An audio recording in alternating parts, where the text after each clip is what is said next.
Hey everyone, welcome back. We have a pretty spectacular segment tonight. We are going to be doing another mother sauce. We're making mac and cheese. That mother sauce is bechamel. Remember, we talked about 5 mother sauces: hollandaise, veloute, bechamel, espagnole, and tomato. So, we're making bechamel, which is a roux base with cream and cheese. We're going to start by making a roux, which is butter and flour, typically equal parts, but considering we're making mac and cheese, we're going to kind of go a little heavier on the butter and a little lighter on the flour. So I have 2 sticks of butter. I have a 1/4 cup of flour. I have about 1/3 of a stick of cream cheese. I have a half a white onion, a big old bucket of salt, because you never know how much you're going to need. The more you have, the better off. I have a bunch of grated Parmesan, a bunch of fresh grated extra sharp Cabot sharp cheddar. I have some organic heavy cream. I also have some organic milk in the fridge just in case I need a little extra. We're going to create this cheese sauce. I like to use cavatappi pasta for my mac and cheese. I feel that it coats better. It's definitely more fork friendly. I just want to talk a little bit more about the mother sauce. Bechamel is probably one of the most versatile mother sauces out there, as we use it in so many sauces. It is the cream and the thickener, right? We'll put that in almost everything. And this is one of my favorite comfort food uses.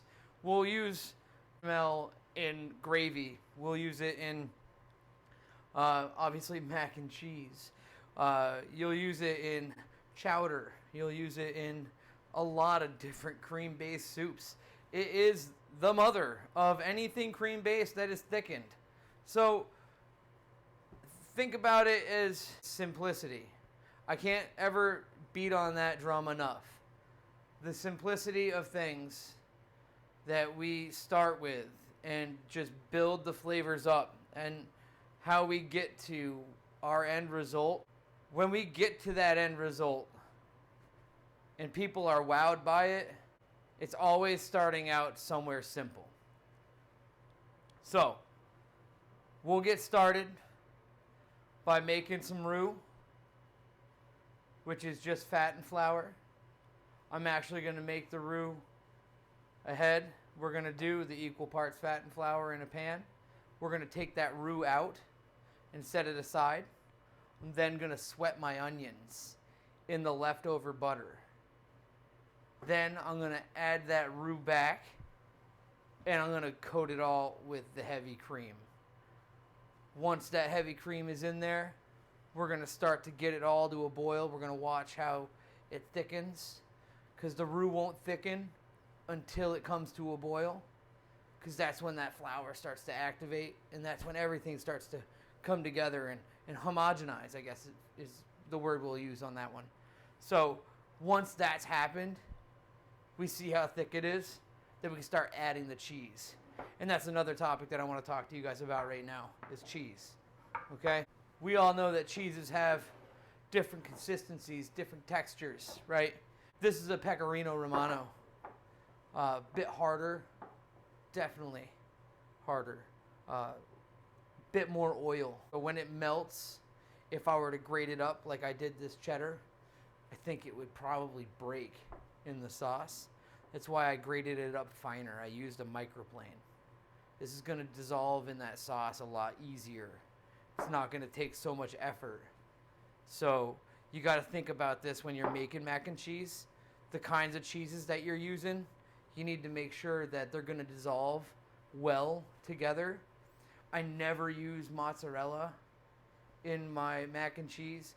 Mozzarella has so much water and it becomes so stringy that it literally separates out, and those curds will come back together, and you'll have this big lump of mozzarella in the middle, and everything will be all watery on the outside. Bad idea. I would never suggest using mozzarella in mac and cheese. Just a heads up for anybody out there that's thinking about it. Okay? Cheddar, definitely one of my favorites to always use. Gouda, also another fantastic cheese for mac and cheese. Munster, okay, yeah, that would work. Pepper jack, yeah. Colby, great, another one. There's so many variations of mac and cheese out there. Also, depending on if you're going to be putting proteins with your mac and cheese. If you're going to be doing a lobster mac, then you're definitely going to be going with some other kind of cheese. Maybe a fontina. Fontina goes great with a lobster mac because you're also probably going to do some kind of like a black truffle oil maybe, or even shaved black truffles with that. And maybe some tarragon. You're going to balance it all out. Like the flavors all are going to get built around whatever you're going to be putting into that dish. But remember, you're starting out with something simple, your bechamel. That is your first step. Super simple. Build on it. Make your dish the best. Wow them in the end by building your flavors every step of the way. Right? So, I want to try and keep this video honed in and quick so that you guys don't lose focus and just jump out of it before we get to the end. I really hope that I can succeed at that. But also, again, we're talking about a mother sauce here, one of the most important ones out there. So please stick with me as long as you can here. And I hope that you guys can follow through and we can get this mac and cheese done and you can all repeat it at home so you can enjoy the same dish that I make here tonight. All right? I'm going to bring this all over to the stove. We're going to get set up, start cooking. All right? Awesome.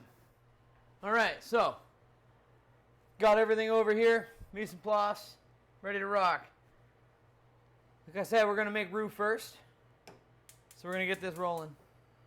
Got a big enough pot. We're going to be able to make it all in here. So I'm going to start by adding half of the butter.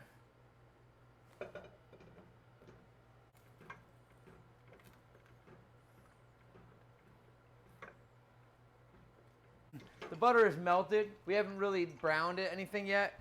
It's not separating really either. This is when you want to add that.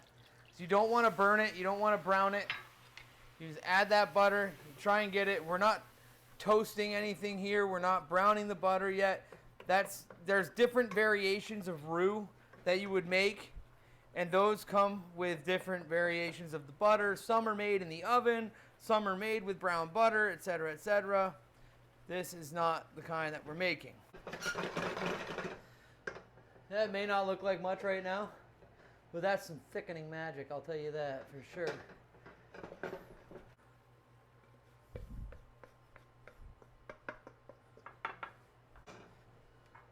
Pan's nice and hot still. I'm going to go ahead and we're going to add the rest of this butter.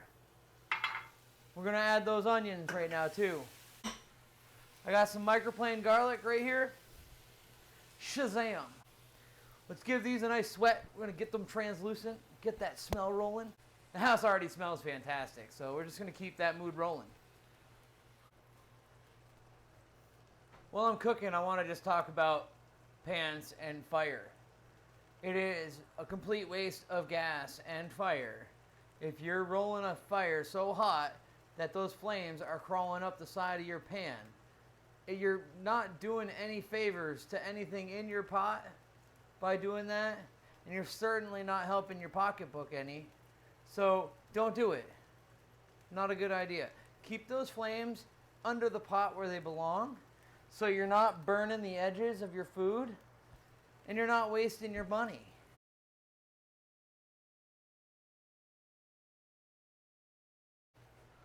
We're starting to get translucent on these onions.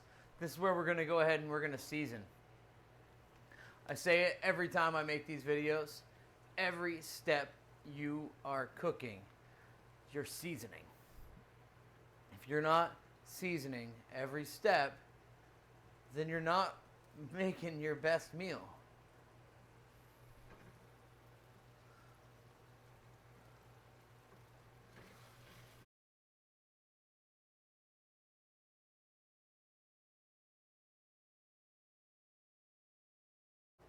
I don't know if you can see, but those onions are getting pretty darn clear. It's about that time.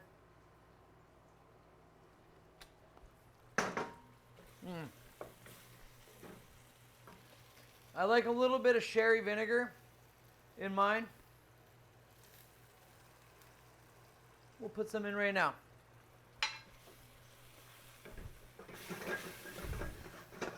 Oh, yes. That's so good. Okay. So, now it's time for the heavy cream.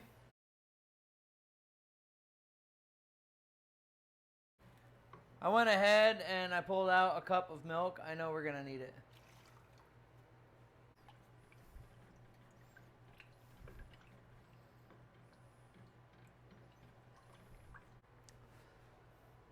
I'm looking at the volume of the milk product that we have here after the addition of that pint of heavy cream and the 1 cup of the milk.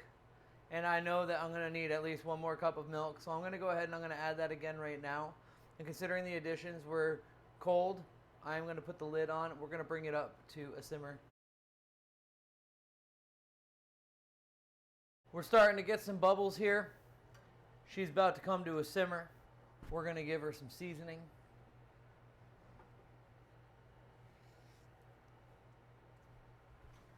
By seasoning, I mean salt. Time to switch your utensil to a whisk.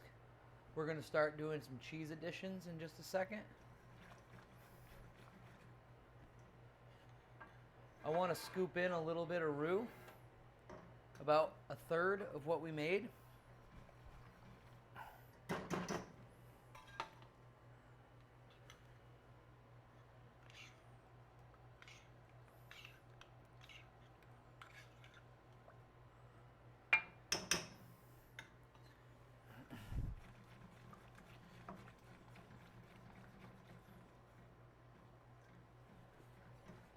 I don't know if you can see just in the video already, the texture changed as soon as that went in. Just wait until it comes to a boil and you'll see. She's bubbling away.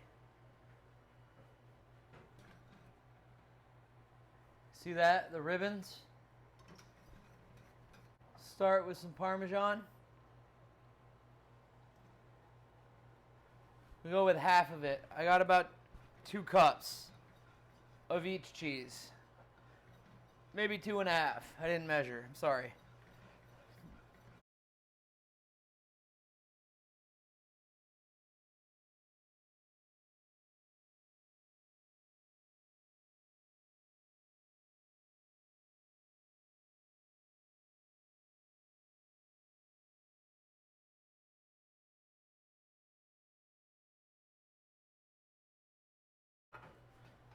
Now we break up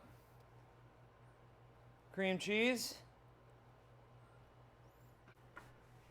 Personally, I'm not into the onion lumps. I go straight into the blender.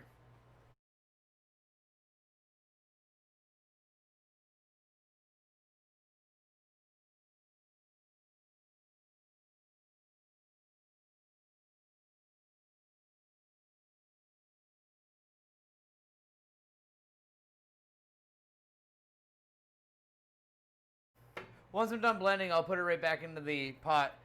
Sometimes I'll see a flaw in the consistency and I'll add some more roux while I'm in the blender. So then I'll be able to put it back in the pot and adjust that consistency. Hey, so we blended that smooth. We got the consistency correct. I got my cooked pasta here in a bowl. We're going to go ahead, we're going to pour some of that cheese sauce in. Dress up this pasta. Oh yeah. Oh man. So what I like about this cavatappi, I'll grab one before it gets all dressed up, is it's got these ridges on it that really grabs a hold of the cheese sauce. It dresses really well. Oh yes. Look at you. Whew. Where did you come from, baby? How did you know I needed you? Man, I love mac and cheese. Look at that. Yeah, more, right? Yeah, more. Always more.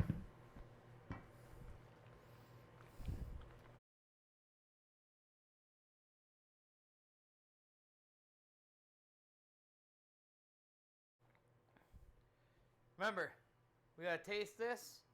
We gotta season this.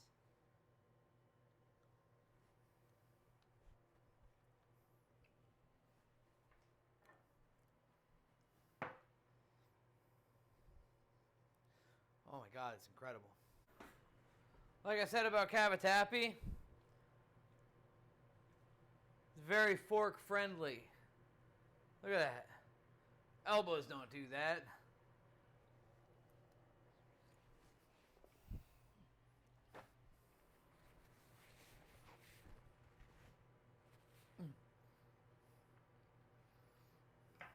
That's spectacular. I'm gonna pop this in a dish, throw it in the oven, keep it warm. Family's on the way back from work. They're gonna eat this when they get home. It's gonna be spectacular. I swear to God, they're gonna be so happy. I'm happy. I can't wait to eat this with them. So, mac and cheese 101, ladies and gentlemen. Bechamel, mother sauce. Kind of rolled it all into one. Thanks for being here. Thanks for sticking it out. I really hope that you got something out of this video. Share it, like it, do what you will with it. I'm making them every day, all right? Stick with me, guys. Thanks.